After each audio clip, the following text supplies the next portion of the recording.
Hello दोस्तों, मैं हूं सूरज और आप सुन रहे हैं डार्क एफएम, डर की वो आवाज जो आपको रातों में भी जगा सकती है। तो चलिए बिना समय गंवाए आज की कहानी शुरू करते हैं। यह कहानी मेरे करीबी दोस्त अरविंद के साथ हुई असल घटना पर आधारित है। उसने यह सब मुझे फोन पर बताया और बाद में मैसेज में भी भेजा।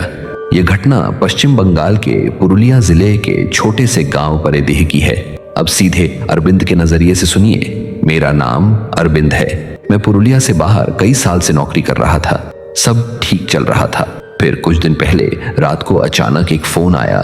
माँ की तबीयत अचानक बहुत बिगड़ गई थी। मैं बिना देर किए आधी रात में ही घर के लिए निकल पड़ा। घर लौटने के दो रास्ते थे, एक लंबा पक्का रोड और एक छोटी कच्ची पगडंडी जो खेतों के बीच से निकलती थी। बचपन से मैंने सुना था कि उस पगडंडी पर किसी आत्मा की कहानी है, पर मैंने कभी उस पर ध्यान नहीं दिया।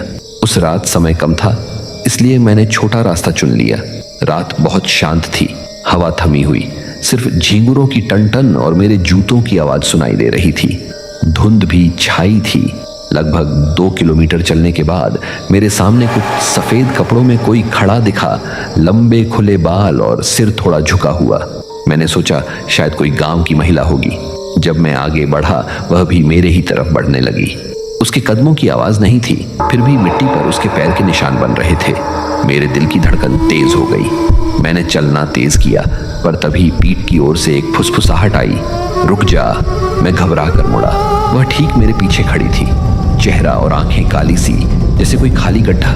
उसकी सांस इतनी ठंडी थी कि मुझे गर्दन पर ठंड लगने लगी। पैर जम गए।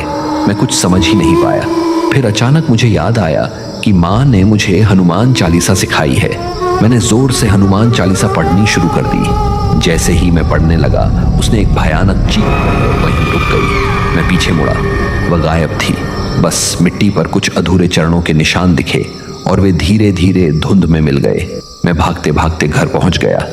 दरवाजा खुलते ही माँ घबरा गई और मैं उस सन्निहित थकावट में बेहोश हो गया। माँ ने पानी छिड़क कर मुझे होश दिलाया। रात भर मैंने कुछ नहीं बताया। सोचा सुबह सब कुछ बताऊंगा। सुबह होते ही मैंने माँ को पूरी बात बताई। यह खबर आग की तरह गांव में फैल गई।